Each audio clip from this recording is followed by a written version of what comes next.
The Vextar Grand Armada was the largest military fleet ever assembled in galactic history.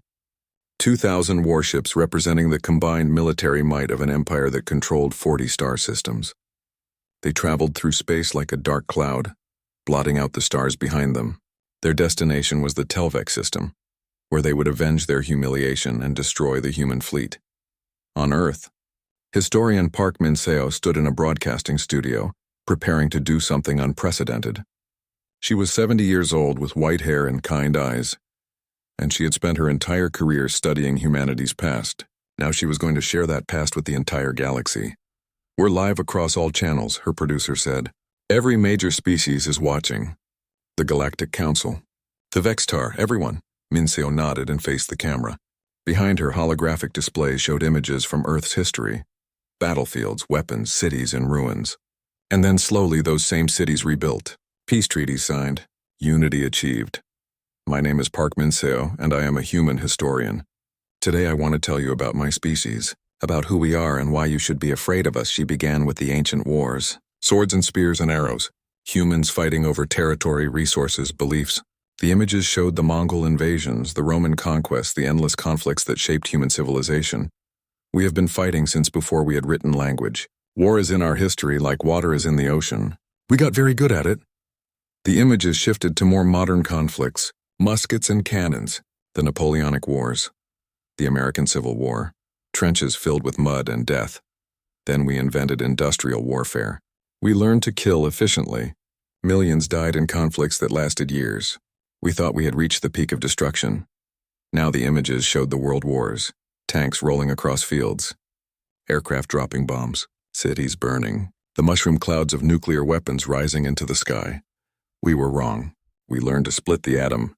We learned to release energy that could destroy cities in seconds. We built weapons that could end all life on Earth. And we used them. We actually used them, she paused, letting that sink in. Across the galaxy, aliens watched in horror. But that was not the worst of it. We also developed chemical weapons that could melt flesh, biological weapons that could spread plague. We learned to poison water, burn forests, destroy food supplies. We became very creative in finding new ways to kill each other. The images shifted again. Now they showed the aftermath. The peace conferences. The founding of the United Nations. The slow, painful process of Earth unifying under a single government. And then we stopped. In the year 2156, humanity signed the Global Unity Accords. We agreed that war between humans was finished.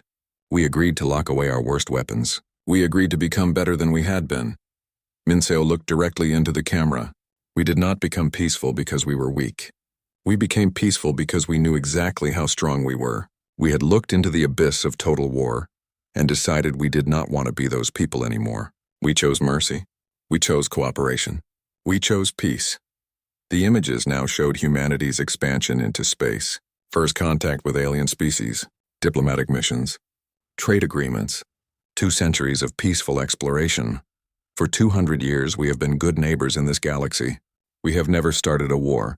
We have never attacked without provocation. We have tried to solve every dispute with words instead of weapons. The Galactic Council knows this. Every species we have met knows this. Her expression hardened. But peace is a choice. And when other species choose violence, we remember what we were. We remember what we are capable of. The weapons we used at Telvec Prime, those are old. Those are the conventional weapons we developed 200 years ago. They are nothing compared to what we locked away in our deepest vaults. She activated a new display. It showed schematics of weapons that made the aliens watching feel sick.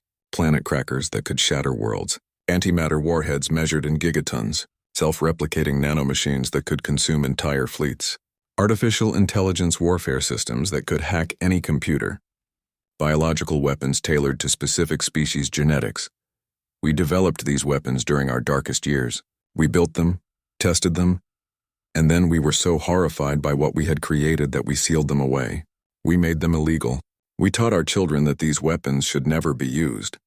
We promised ourselves we would be better. Min-seo's voice grew soft and sad. But we are also practical. We kept the weapons just in case.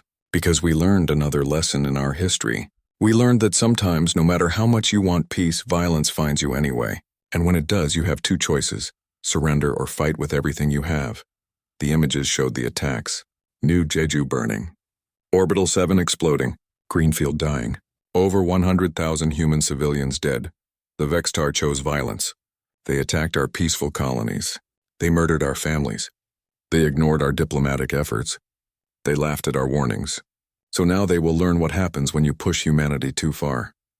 On the bridge of the Eternal Resolve, Admiral Song Ji-hoo watched the broadcast with Dr. Han Bora standing beside him.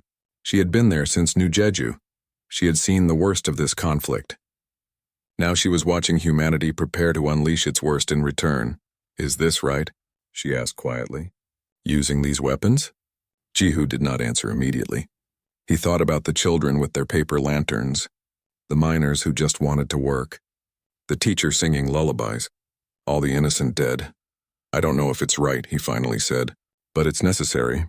If we don't stop the Vextar here with overwhelming force, then every aggressive species in the galaxy will think humans are easy prey. We'll fight wars for the next 1,000 years. How many millions will die then? And if we do this? If we use these weapons and win? What do we become? Alive. Our children will be alive. That has to be enough. The Vextar Grand Armada arrived at Telvex System 3 days after the broadcast. They expected to find the human fleet waiting for them. Instead, they found the system apparently empty. The human ships had vanished. The Vextar commander was suspicious. Scan everything. They're here somewhere. They have to be. But the scanners showed nothing. Just empty space, asteroids, and the damaged planet below. The Vextar fleet moved into the system cautiously, weapons ready, shields at maximum. They were halfway to the planet when the trap sprung. The entire system was a weapon. Humanity had spent 3 days turning every asteroid, every piece of debris, every satellite into a bomb. Antimatter charges hidden in rocks. Railguns disguised as space junk. Missile launchers embedded in ice. The system itself became a gun, and the Vextar had flown into the barrel. The first wave of fire came from everywhere at once. Asteroids exploded, revealing weapons platforms. Hidden ships decloaked, already firing. The Vextar formation, so carefully arranged, dissolved into chaos as ships were destroyed before they could even identify their attackers. Admiral Ji-hoo watched from his command ship, positioned safely outside the trap. All units execute Battle Plan Omega. Show them what we are. The human fleet attacked from every direction, but this time they were not using conventional weapons. This time they opened the deepest vaults. Quantum disruptors were replaced by antimatter cascade torpedoes. Each one carried enough antimatter to destroy a city. They struck Vexitar ships and detonated, releasing energy that made stars look dim by comparison. The shields of the Vextar ships, so impressive, so advanced, simply ceased to exist. The ships behind the shields followed. Electronic warfare swept through the Vexitar fleet like a plague. Human AI systems, developed during Earth's wars and then locked away, now invaded every Vextar computer. They took control of weapon systems, life support, navigation. Vextar ships turned on each other, confused and blind. Some ships simply shut down, dead in space, their crews helpless. Nanomachine swarms were released from specialized carriers. Each swarm contained billions of microscopic machines, programmed to dismantle enemy ships at the molecular level. They spread through the Vextar formation like silver fog. Ships touched by the fog simply came apart, their hulls dissolving, their systems failing, their crews dying in the cold vacuum. Dr. Bora watched the battle through the view screen and felt tears on her face. This is what we were. This is what we promised never to be again. We didn't start this, Ji-hoo said, but his voice was hollow. They forced us. Does that make it better? Does that make us less monstrous? Ji-hoo had no answer. The battle lasted 3 hours. 2,000 Vextar ships entered the Telvex system. 1,800 were destroyed. The remaining 200 tried to flee, their crews panicking, their commanders screaming for retreat. Captain Yoon Dae, commanding the Weapons Control Center, had the fleeing ships locked in his targeting systems. One command and they would all die. Every ship, every crew. He could end the Vextar military completely. His finger hovered over the button. Admiral Ji-hoo's voice came through his earpiece. Let them go, sir. Let them go. They need to carry the message home. They need to tell their leaders what happened here. If we kill them all, the Vextar will think we can be beaten. If we let survivors escape, they'll know we chose mercy even in victory. Dae lifted his finger from the button. Admiral Song Ji-hoo stood on the bridge of the flagship Eternal Resolve, and watched 500 warships arrange themselves in formation. It was the largest human fleet ever assembled. Every available military vessel had been called up. Destroyers, cruisers, carriers, support ships. Behind them were the supply lines, the logistics networks, the infrastructure of war that humanity had maintained but never truly used. The fleet hung in space near a red dwarf star, hidden from Vextar sensors. They were waiting for the order. Around Jihu, his crew worked in focused silence. These were professional military personnel, trained for years, but none of them had ever seen real combat. Humanity had been at peace for 2 centuries. Now they would learn if their training was enough. Captain Yoon Dae walked onto the bridge carrying a data tablet. He had been promoted to strategic operations after surviving New Jeju. His job now was to coordinate the battle plan, to make sure all 500 ships worked together as one weapon. He looked older than he had a month ago. They all did. The scouts report that the Vextar have positioned a fleet at Telvec Prime, Dae said. 200 ships. They're using it as a staging ground for their next offensive against our colonies. Jihu studied the tactical display. Telvec Prime was a Vextar frontier world, far from their core systems but well defended. Taking it would send a message. It would also be incredibly dangerous. 200 against 500, Jihu mused. They think they have the advantage because of their technology. Their ships are bigger. Their weapons are more powerful. On paper they should win, but they won't, Dae said quietly. No, they won't. Across the fleet in hundreds of ships, crews were receiving their final briefings. They were learning about weapons that had been locked away for generations. They were being told secrets that most of humanity had forgotten. On the carrier Morning Star, Commander Im Hyeon gathered her squadron leaders. She was young, aggressive, and brilliant. Her ship was humanity's newest and most advanced carrier, fresh from the shipyards. It carried something special in its launch bays. The weapons we're about to use were developed during Earth's world wars, she explained to her pilots. Humanity learned how to kill efficiently, how to destroy utterly. We got very good at it. So good that we scared ourselves. When Earth unified, we agreed to lock these weapons away. We swore we would never use them again. A pilot raised his hand. Why use them now? Because the alternative is extinction. The Vextar will not stop. Diplomacy failed. Warnings failed. If we don't fight with everything we have, they will destroy every human colony, every space station, every ship. They will kill billions of us. So we're opening the vaults. We're using the weapons our ancestors prayed we would never need. She activated a holographic display. It showed a missile, sleek and deadly. This is a quantum disruptor. It doesn't just destroy matter. It unravels the atomic bonds that hold matter together. One of these can reduce a battleship to its component atoms in seconds. We have 10,000 of them. The pilots stared in shocked silence. We also have antimatter torpedoes that make nuclear weapons look like firecrackers. Railguns that can punch through any known shielding. Electronic warfare systems that can take control of enemy computers. And that's just the conventional stuff. What's the unconventional stuff? Someone asked nervously. Im Hyun smiled without humor. Pray the Vextar surrender before you have to find out. The order came from Earth at midnight. President Sora's message was brief. You have authorization to use all necessary force. Make them regret ever hearing the word human. But remember who we are. Remember why we fight. We protect the innocent. We show mercy to those who surrender. We do not become them. Admiral Jihu gave the command. All ships prepare for jump. Destination: Telvec Prime. It's time to send our message. 500 ships activated their faster-than-light drives simultaneously. Space twisted around them and they vanished. They appeared at Telvec Prime like a swarm of metal wasps. The Vextar fleet was caught completely off guard. They had expected a small human force, maybe a dozen ships coming to negotiate or to make a hopeless last stand. Instead, they faced 500 warships arranged in perfect battle formation. The Vextar commander immediately sent a message to his homeworld. The humans are here. More ships than we expected, but we have defensive positions. We will destroy them, he was very confident. The Vextar had conquered 17 species. Their technology was proven. Their tactics were refined through decades of warfare. 200 ships in defensive positions should easily defeat 500 attackers. Admiral Jihu watched the Vextar fleet scramble to respond. They were forming up, activating shields, charging weapons. He waited until they were ready. He wanted them to feel confident. He wanted them to think they had a chance. All ships, he said quietly. Fire! The space around Telvec Prime erupted in light. The human fleet unleashed everything at once. Quantum disruptors streaked through the void, glowing blue-white. Antimatter torpedoes followed, leaving trails of annihilation. Railgun slugs traveled at 90% of light speed, hitting with the force of small stars. The Vextar shields held for approximately 3 seconds. Then they failed, overloaded by the sheer volume of fire. The first Vextar battleship came apart like paper, its hull unraveling as quantum disruptors did their work. The second ship vanished in an antimatter explosion that was visible from the planet below.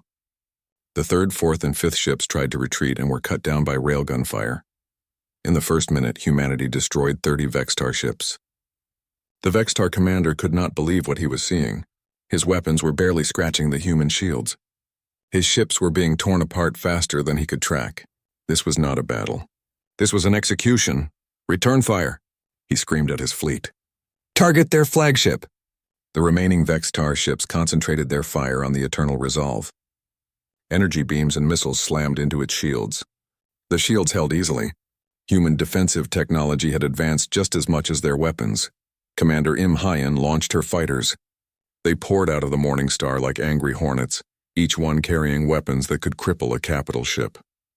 They dodged through the Vextar formation, firing, rolling, disappearing before return fire could reach them. The Vextar had never seen fighter tactics like this. Humanity had spent centuries learning air combat on Earth.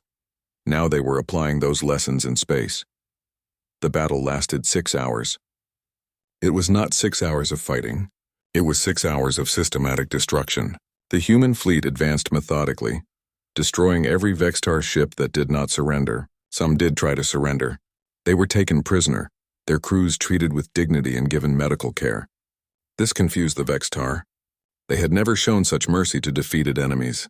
When it was over, not a single Vextar warship remained combat capable. 200 ships reduced to debris and prisoners. The human fleet had suffered minor damage to 17 ships and lost no vessels at all. The casualty count was 53 wounded, 0 dead. Captain Day opened a channel to the Vextar homeworld. His transmission was broadcast across the entire galaxy. Every species with a radio telescope could hear it. This is Captain Yoon Day of the human fleet. We came to Telvec Prime because this is where you staged your attacks on our people. You killed over 100,000 human civilians.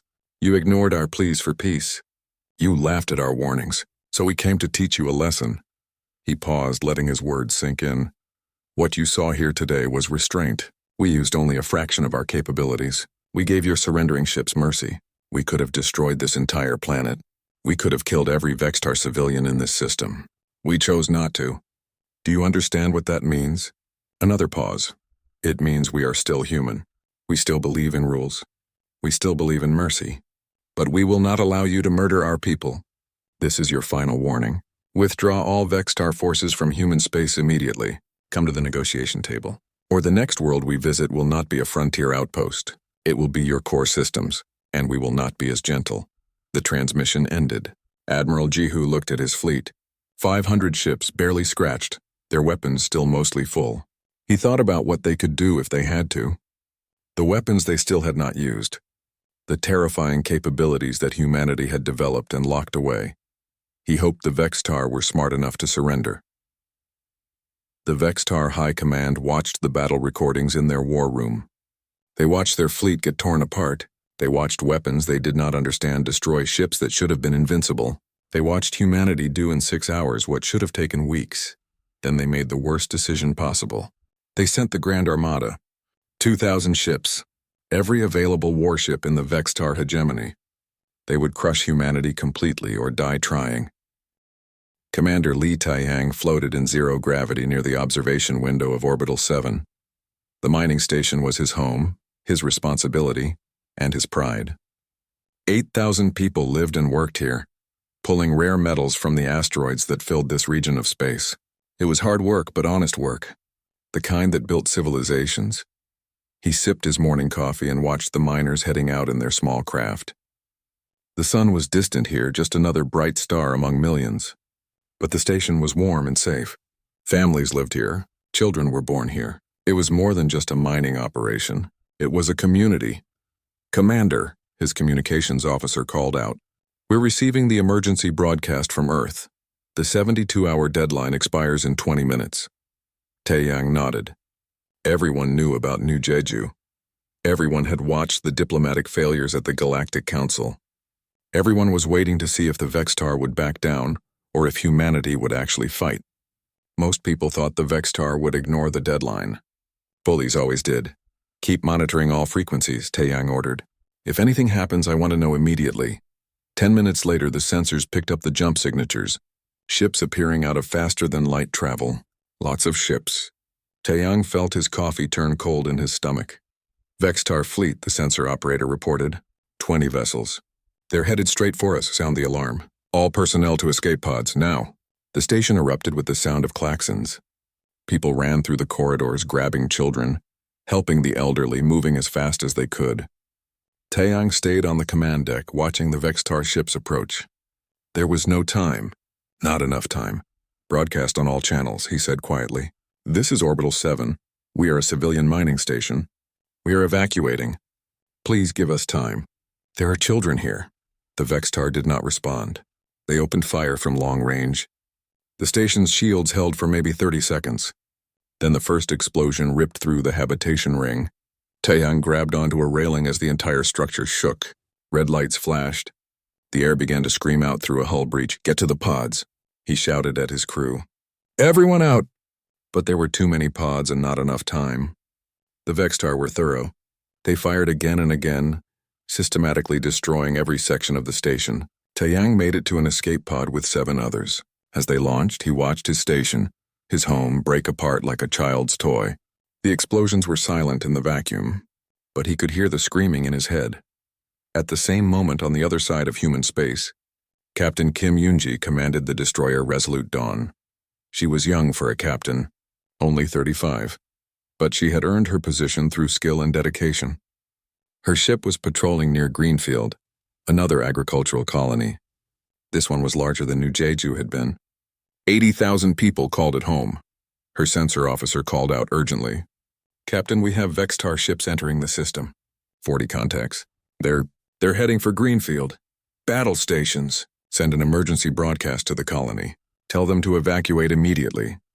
The Resolute Dawn was one of humanity's military vessels, but it was designed for patrol and escort duty, not warfare.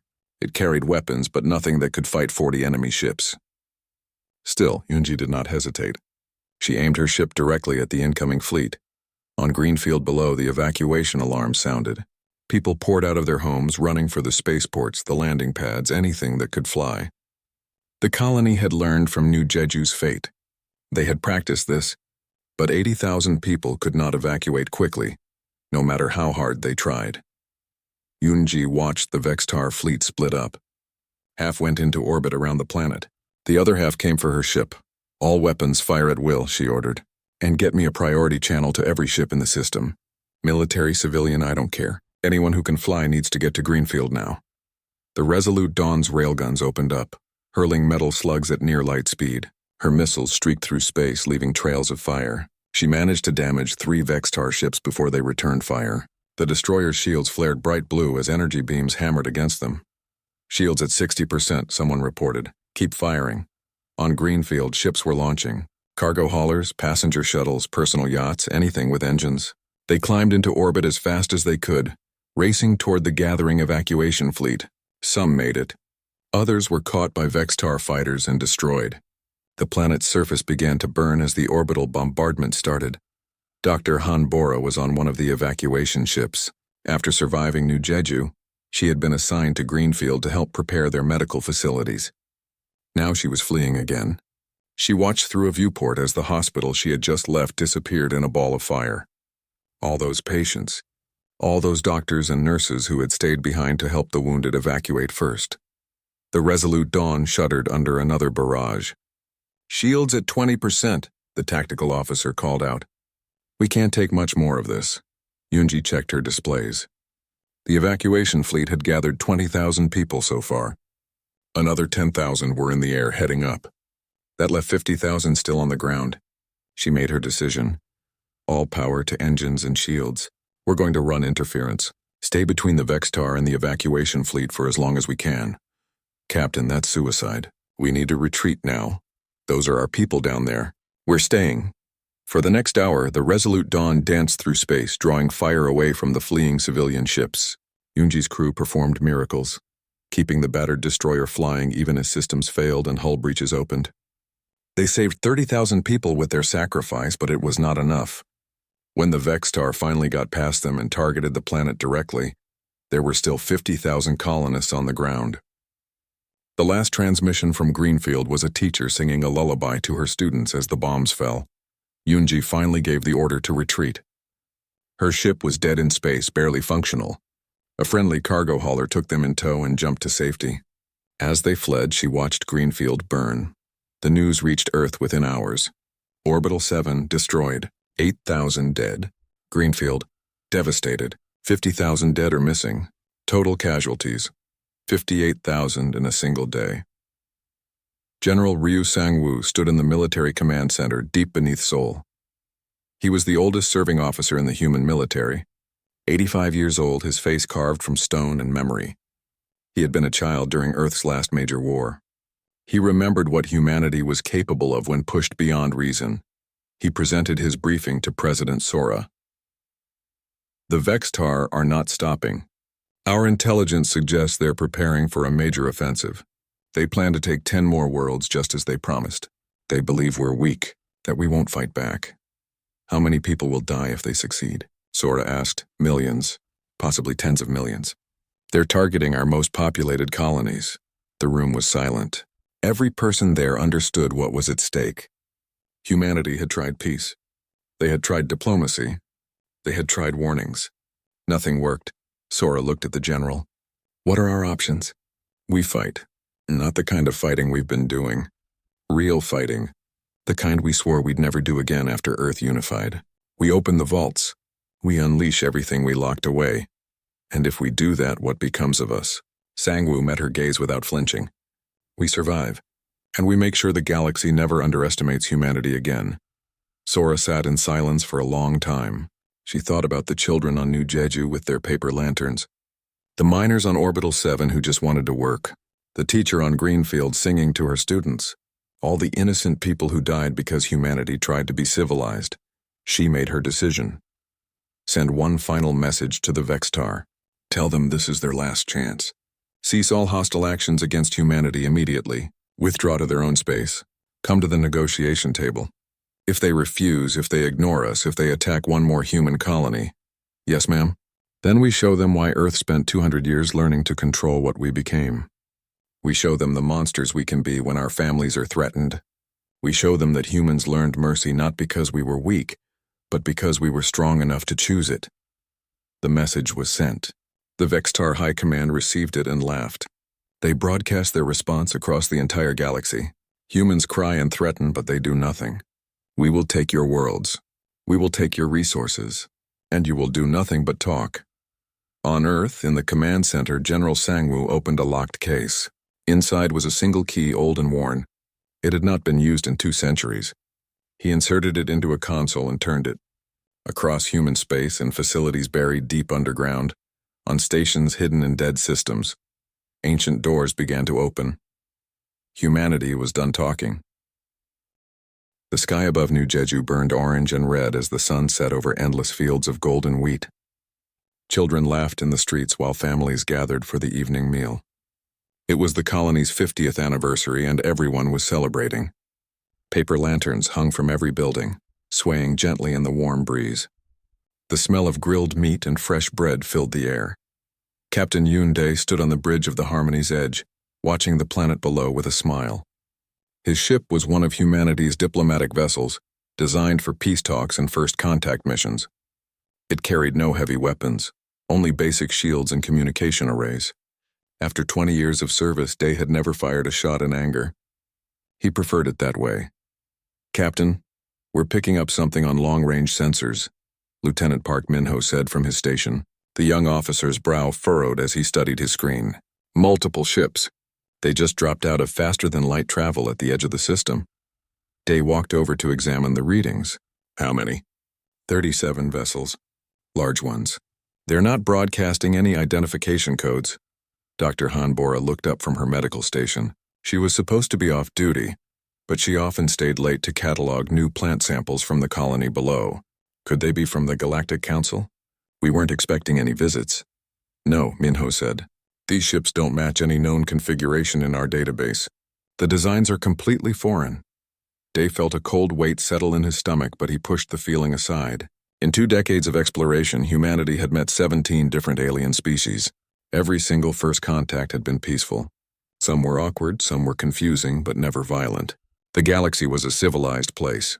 Open all communication channels, Day ordered. Broadcast on every frequency we have. Universal greeting protocols, all languages. Minho's fingers flew across his console. Broadcasting now, sir. We are humans from the planet Earth. We come in peace. Welcome to our space. We wish to establish friendly relations. They waited. The alien fleet continued moving toward New Jeju. Their formation was tight and organized. Military precision. Try again, Day said. Keep broadcasting. Maybe they need time to translate. Ambassador Choi Nari entered the bridge, still wearing her celebration dress from the party on the planet below. She had been a diplomat for 20 years, longer than Day had been a captain. Her gray hair was tied back neatly and her eyes were sharp with intelligence. What's happening? She asked. Unknown ships, Day explained. They're not responding to our hails. Nari moved to the communication station. She began recording a message herself, speaking slowly and clearly in multiple languages. Her voice was warm and welcoming. We are peaceful explorers. We welcome you to our home. Please respond so we may speak together as friends. The alien fleet continued forward. They were getting closer to New Jeju now. Close enough that the colony's sensors would detect them soon. Still nothing, Minho reported. His voice was tight with worry now. Day made a decision. Send a priority message to Earth Command. Let them know we have unresponsive ships in our space. Also alert the colony defense grid, but tell them to remain passive. No aggressive actions.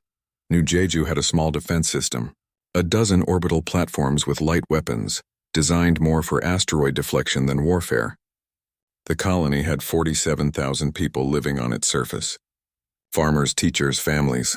They had no evacuation plan because they had never needed one. The alien ships reached orbit. They took up positions around the planet, surrounding it like a net. Day's ship was near the northern pole, watching helplessly. Captain, Minho's voice cracked. They're powering weapons. What? Are you certain? Yes, sir. Energy readings are spiking across their fleet. It's unmistakable. Nari grabbed the communication panel. Please, we mean you no harm. There are innocent people on that planet. Families, children. Please respond. The first beam of energy lanced down from orbit. It struck the capital city of New Jeju, right in the center of the anniversary celebration. In an instant, 10,000 people simply ceased to exist. The shockwave flattened buildings for miles. The paper lanterns burned like falling stars. Day could only stare in horror as the planet below erupted in fire. The alien ships fired again and again, methodically destroying every city, every town, every settlement. The defense platforms tried to fight back, but their weak weapons barely scratched the alien shields. One by one, the platforms exploded. Get us out of here, Day shouted. Maximum speed. Evasive maneuvers. Sir, there are escape pods launching from the planet, Minho reported. Hundreds of them. Maybe thousands. Now how many can we carry? Our cargo bay can hold 500 people if we pack them in tight. Do it. Grab every pod you can reach and run. Forget protocol, forget safety margins. Just get those people and get us away from here. The Harmony's Edge dove toward the planet, her tractor beams reaching out to grab the fleeing pods. Dr. Bora ran to the cargo bay to prepare for the injured. Ambassador Nari stayed on the bridge, tears streaming down her face as she watched the colony burn. The alien ships noticed them. 3 of the warships broke formation and moved to intercept. They're targeting us. Minho screamed, shields to maximum. How many pods do we have? 230. Sir, we need more time. Day looked at the planet. At the fires. At the hundreds of escape pods still floating helplessly in space. Then he looked at the 3 alien warships closing in, their weapons charging. We're out of time. Claudia jumped to the nearest human station. Emergency coordinates, go now. The ship shuddered as enemy fire struck their shields. The lights flickered. Somewhere in the cargo bay, someone was screaming, jumping, Minho cried. Reality twisted around them as the faster-than-light drive activated. The last thing Day saw was New Jeju, burning like a funeral pyre against the darkness of space. 47,000 people had lived there that morning.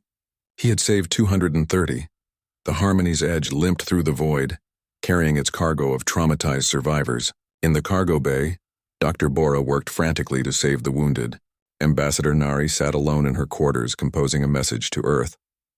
Captain Yundai stood on his bridge, staring at the empty space where his home had been. Humanity had just learned a terrible lesson. The galaxy was not as civilized as they had believed. Some species did not want peace. Some species only understood violence. The question was, what would humanity do about it? The Galactic Council station hung in neutral space like a massive wheel of silver and glass. It was the most important place in the known galaxy, where hundreds of species met to discuss trade, resolve disputes, and maintain peace. Ambassador Choi Nari had been here many times before, always with good news. Today was different. She walked through the grand hall with Admiral Song Jihu at her side. The admiral was a tall man with silver hair and hard eyes. He commanded humanity's defense fleet, though that fleet had never seen real combat. Until now. Behind them walked a small group of human representatives, all carrying data tablets filled with evidence. The other species watched them pass. Some looked curious. Others looked away. A few whispered among themselves. News of New Jeju had spread fast. In a galaxy connected by faster-than-light communication, secrets were hard to keep. They already know why we're here. Jihu muttered. Look at their faces.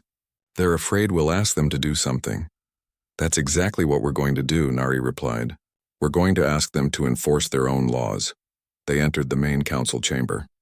It was a circular room with seats arranged in rising tiers like an ancient amphitheater. Hundreds of aliens filled those seats. Some looked like humans. Some looked like nothing that had ever lived on Earth. All of them had one thing in common. They were members of the Galactic Council, the oldest and most powerful alliance in known space. At the center of the room stood the Council Arbiter, an alien named Telvashin. His species looked like tall, thin plants with silver bark and leaves for hair. He had been the Arbiter for 50 years, known for his wisdom and fairness. The representative of humanity may speak, Telvashin said, his voice like wind through branches. Nari stepped to the center platform. A holographic projector activated above her head. Images appeared in the air. The celebration on New Jeju, the happy families, the children with their paper lanterns. Then the ships arrived. The weapons fired. The screaming. The death. 47,000 people, Nari said. Her voice was steady, but her hands shook. They were farmers, teachers, children. They had no weapons. They threatened no one. We tried to communicate. We broadcast peace messages on every frequency. We were ignored. She changed the image. Now it showed the alien ships in detail. These vessels belong to the Vextar hegemony. We know this because our sensors identified their hull signatures. We know the Vextar are members of this council. We know they signed the Treaty of Civilized Contact, which forbids unprovoked attacks on peaceful colonies. The chamber erupted in noise. Aliens shouted in hundreds of different languages. The translation devices struggled to keep up. Nari waited for silence. We come before this council to ask for justice. We ask that the Vextar be held accountable for their crime. We ask for protection under galactic law. We ask that this council help us prevent further attacks. She stepped back. The hologram disappeared. Telvashin looked troubled. He gestured to another part of the chamber. Will the Vextar representative respond? A massive alien rose from its seat. It looked like a combination of a crab and a scorpion, with black armor plating and multiple arms. Its name was Krelthar, and it was the voice of the Vextar hegemony. The Vextar hegemony does not recognize human claims to the New Jeju system, Krelthar said. His voice was harsh and clicking. That space has been designated for Vextar expansion. The presence of human colonists was illegal. They were removed. Removed? Nari's voice rose. You murdered them! We followed standard protocol for clearing contested space. The humans were warned. We received no warning. That is not our concern. Humans are new to this galaxy. Perhaps you do not understand how territorial claims work. The strong take what they need. The weak move aside. Admiral Jihu stepped forward, his face red with anger. Is that what this council stands for? Might makes right? Murder is legal if you're strong enough? Televashin raised his branch-like hands. Please let us discuss this calmly. The council will review the evidence and make a determination. For 3 days the council debated. Nari presented evidence, medical records of the wounded survivors, sensor log showing no warning was given, expert testimony about galactic law. The Vextar representative dismissed it all as irrelevant. On Earth, President Kang Sora watched the proceedings through a video link. She was a small woman with iron will and sharp intelligence. She had been elected on a platform of peace and exploration. Now her people demanded justice. The human military was mobilizing. Admiral Jihu received hourly reports about fleet movements, weapons being brought online, soldiers being called up. But Sora had ordered restraint. Humanity would try diplomacy first. That was the civilized way. On the 4th day, the council voted. Televashin announced the results with what sounded like sadness. The council acknowledges that the attack on New Jeju was tragic. However, the territorial dispute between humans and the Vextar is complex. We cannot determine clear fault. The council issues a strong condemnation of the violence and urges both sides to negotiate. The chamber erupted again. This time some aliens were shouting support for humanity. Others were defending the Vextar. Most were silent, looking uncomfortable. Nari stood frozen. That's it? A condemnation? What about justice? What about our dead? Telvashin would not meet her eyes. The council cannot take action against a member species without clear evidence of law violation. The Vextar claim territorial rights. This creates ambiguity. There is no ambiguity in murder. I am sorry, Ambassador. The vote is final. Admiral Jihu pulled Nari aside. He was shaking with rage. They're afraid of the Vextar. The hegemony controls dozens of star systems and has a massive fleet. The council doesn't want to fight them over human lives. Nari looked around the chamber, at the aliens who would not meet her gaze, at the empty promises of civilized behavior, at the reality of galactic politics. The strong did whatever they wanted. The weak suffered. She made her decision. Contact President Sora. Tell her we're coming home. Diplomacy has failed. The news reached Earth within hours. President Sora convened the Human Security Council immediately. The meeting was closed to the public, but everyone knew what was being discussed. War or peace, fight or surrender. Sora listened to her advisors argue. Some wanted immediate military action. Others urged caution. The Vextar were powerful. Humanity might lose. But every hour they debated, the Vextar grew bolder. Finally, Sora made her choice. Prepare a message. We will give the Vextar one chance, one warning. They will cease all hostile actions against humanity, withdraw from disputed space, and come to the negotiation table. If they refuse, we will consider ourselves at war. What if they ignore us? Someone asked. Then the galaxy will learn what happens when you mistake human patience for weakness. The message was sent through every available channel. Official diplomatic frequencies, public broadcasts, even emergency distress signals. The entire galaxy would hear humanity's warning. The Vextar response came quickly. Krelthar appeared on every major news network, his claws clicking with amusement. Humans are soft. They talk and talk, but they do nothing. The Vextar hegemony will take 10 more human worlds. Let us see if the humans cry to their useless council again, or if they finally learn to fight. On Earth, in the human colonies, on stations throughout human space, people watched the broadcast in stunned silence. Then the silence turned to rage. 47,000 dead. And now the Vextar were laughing at them. President Sora addressed humanity one more time. We gave them every chance for peace. We followed the rules. We trusted in galactic law.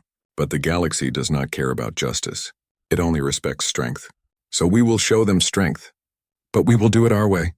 We will give the Vextar 72 hours to reconsider, to withdraw, to choose peace. And if they don't, a reporter asked. Sora's expression was cold. Then they will learn why humanity united our world before we ever reached the stars.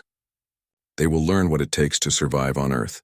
They will learn that we became peaceful not because we were weak, but because we remembered what we were capable of. The 72-hour countdown began. Humanity held its breath, and deep in classified military facilities, doors that had been sealed for 200 years began to open.